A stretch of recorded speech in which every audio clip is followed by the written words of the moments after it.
What's going on, people? We are Tottenham TV here, back here for another episode of the 5 Takeaways, where we'll take a look at that disastrous draw. Another lead slipped, another lead bottled from Tottenham Hotspur. That draw at St James's Park yesterday, the 2-2 shocker. We're going to have a look at that and see what we can take away from the game. And let's start off with it. The first takeaway is Looney TOON. Man, man, we were shocking defensively yesterday. That's all, folks. Literally, that's what Mourinho should be doing that at the end. But literally, 17 shots inside our penalty box. Newcastle had, and they had an XG of over 4, which is Newcastle's highest under Bruce. It's the third highest of any team in the league this season.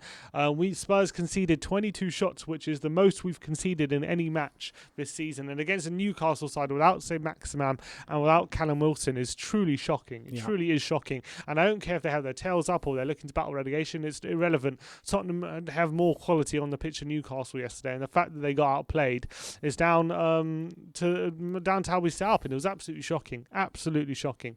Yeah, it really is. I've got nothing more to add on that apart from, like you're just going to reiterate, shocking defensive display to let Newcastle win just so many times. And I think we were quite lucky that we actually came away from a draw with nothing Honestly worse than that, to be honest.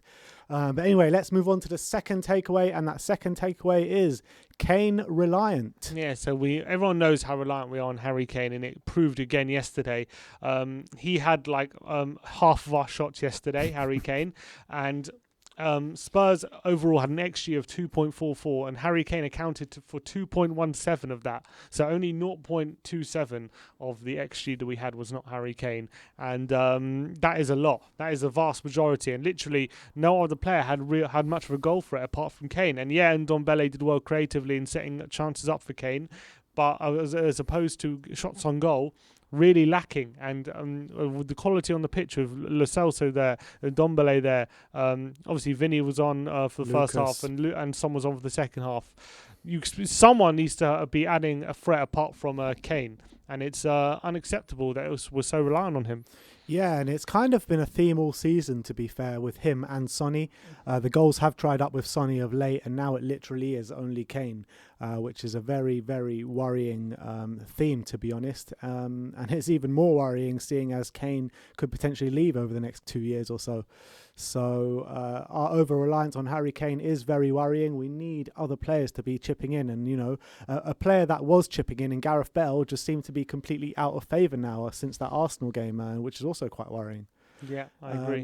Which moves us on to our third takeaway, and that takeaway is not your average Joe. Yeah, so he was kind of like a shining light, Joe Rodon, in a sea of just a chaos, pretty much, in what was our defence. And he made 6 interceptions, 10 clearances, 4 block shots, which is a lot more than any. I think it's more than all our other defenders combined.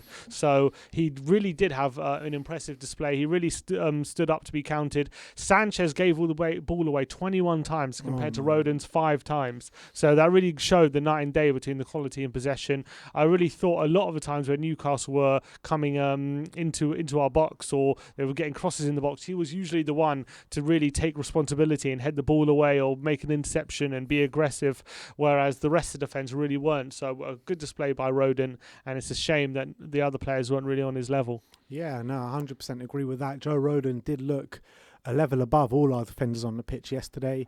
But look, at the end of the day, we've said that about defenders before this season. Earlier part of the season, we said that about Eric Dyer. Mistakes started to creep in. Then we said it about Toby Alderweireld. He's been banished for some reason. And now we're saying it about... And then we said it about Davinson Sanchez, and we saw that performance yesterday. Oh. And now we're saying about Joe Rodon. So, look, let's hope he can keep it up. But the defence is just nowhere near good enough, let's be honest. Let's go on to the fourth takeaway, and that is that late goal deja vu. Another late goal, more lost points is literally happening time after time after time this season. Spurs have lost 13 points from goals conceded in the last 15 minutes of games this season. If we were able to hang on to leads, like Mourinho has been famed for in the past, we would be second in the league right now. But unfortunately, because of so many cost points late in games, we're now battling obviously the top four, 2 points behind fifth. Defenders, I really believe the defence has a weak mentality. I believe that they don't have the mentality to hold on to a lead and really put their body on the line when defending.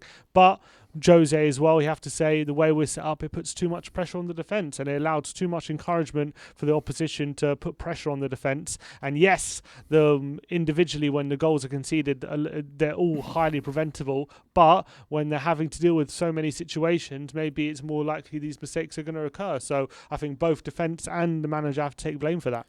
100%. And as Jose said after the game yesterday, same coach, different players. Well, if it's same coach, different players, you've got to find a different way to manage these players, because obviously they're not good enough as what the players you've had in the past. So you've got to find a way around that. And a manager of Jose's caliber should be doing that on a consistent basis, and he's not. So yeah, both parties are well in the blame, or all three parties, including the ones right at the top in Daniel Levy and Enoch. And also, Spurs have been leading 6 times at half-time this season, which is more than any other team. And we've gone we failed to gone to win when leading 6 times this season at half-time.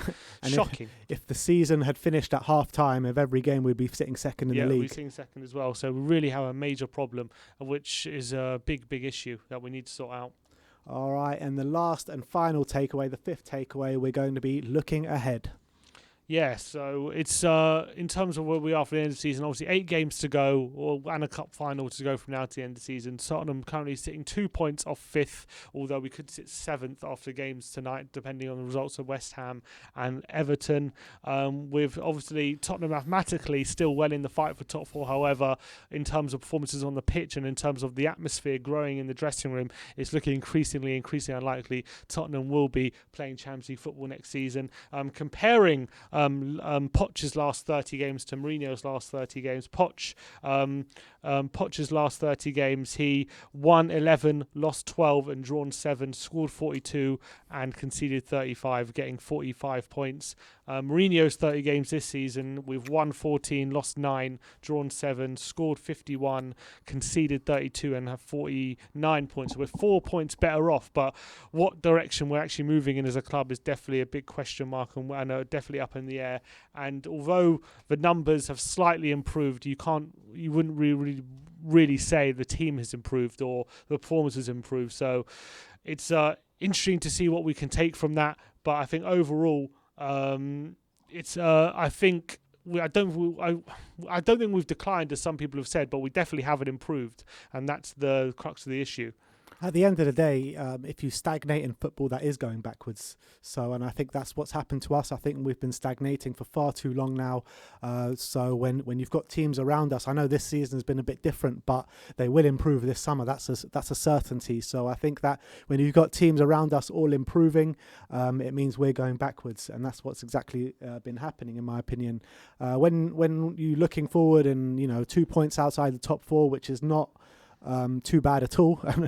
In a funny way, we've actually improved on what we were last week, being only 2 points outside the top 4. Well, at this stage last season, we're in a better position. But look, like you said, it's becoming increasingly hard to vision us finishing inside that top 4. Next 2 games in the league are Manchester United and Everton, and if we don't get positive results from both of those games, the top 4 could be well out of our sights already. So that's the truth and the crux of the matter. We do have a cup final to play in 3 weeks' time, so that could salvage something, but still nowhere near good enough, because this club needs Champions League football for next season to kind of progress. But yeah, those are our 5 takeaways. We spoke about the Looney TOON, we spoke about KANE, Reliant, Not Your Average Joe, Late Goal, Deja Vu, and Looking Ahead. Let me know if you've got any other takeaways in the comment section below. Like, subscribe and comment, and as always, come on you Spurs.